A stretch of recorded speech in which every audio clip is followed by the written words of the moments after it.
अखिल भारतीय आंगनवाड़ी कर्मचारी महासभा ने लिखा पत्र, लागू किए गए एफआरएस सिस्टम में हो बदलाव। जी नमस्कार, मैं सविता कुमारी यादव।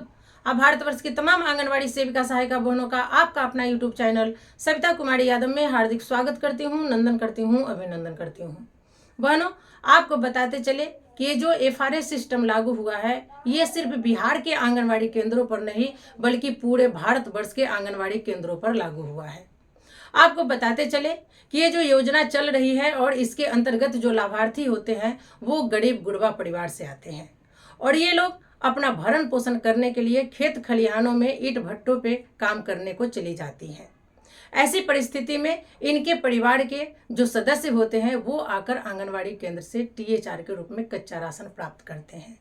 वही बड़े घरों की बेटी बहू की बात करें तो सामाजिक व पारंपरिक रिवाजों के कारण वो घर से बाहर नहीं निकलती हैं। ऐसी परिस्थिति में उनके भी घर के जो सदस्य होते हैं, सास ससुर ननद गोतनी पति, वो टीएचआर के रूप में कच्चा राशन प्राप्त कर अपने घर को ले जाते हैं।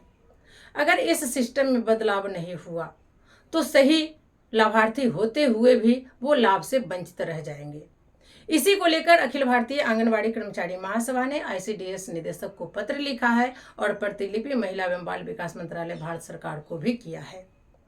अखिल भारतीय आंगनवाड़ी कर्मचारी महासभा का कहना है कि जिस तरह से जन वितरण प्रणाली में एक परिवार के 5 सदस्य होते हैं, किसी एक का अंगूठा लग जाने से वो परिवार के सभी सदस्यों का राशन प्राप्त कर सकते हैं, यही व्यवस्था आंगनवाड़ी केंद्रों पर भी लागू कर दी जाए ताकि 100% लाभार्थी लाभ से लाभान्वित हो सके।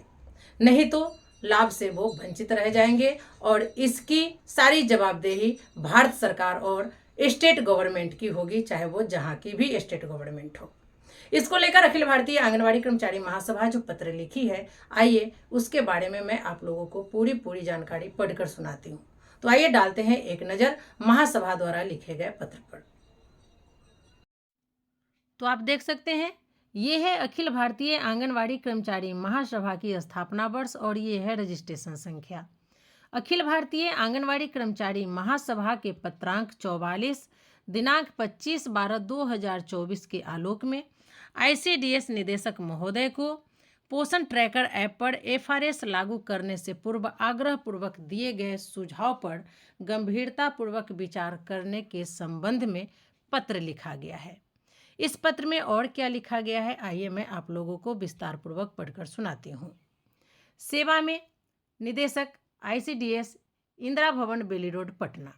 विषय: पोषण ट्रैकर ऐप पर एफआरएस लागू करने से पूर्व आग्रह पूर्वक दिए गए सुझाव पर गंभीरतापूर्वक विचार करने के संबंध में।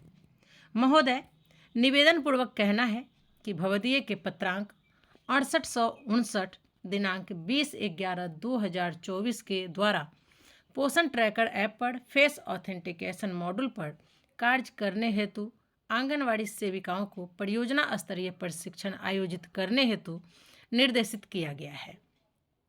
उक्त पत्र के आलोक में सेविकाओं को प्रशिक्षण दिया भी जा रहा है।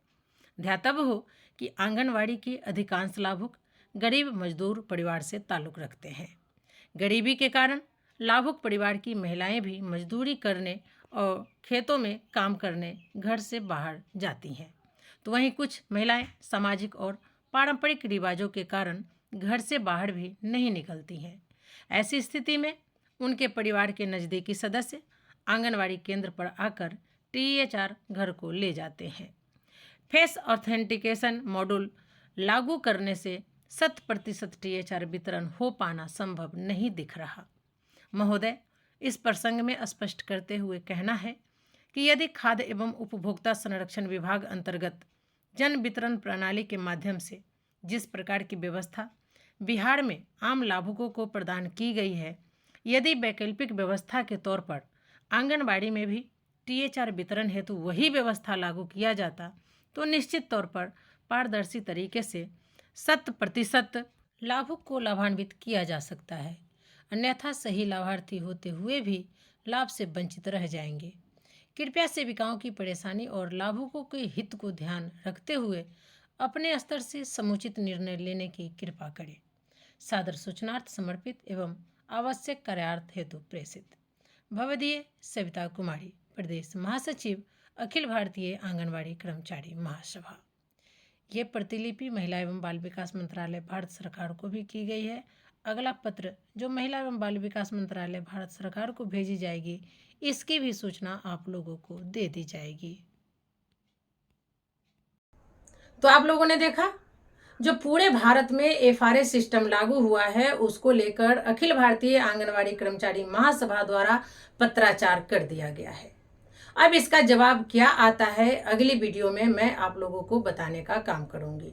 अखिल भारतीय आंगनवाड़ी कर्मचारी महासभा, आप तमाम आंगनवाड़ी सेविका सहायिका बहनों का हमदर्द है, आपके लिए हमेशा आगे रहेंगी और पत्राचार करके आपकी समस्याओं का समाधान करने के लिए हमेशा अग्रसर रहेंगी।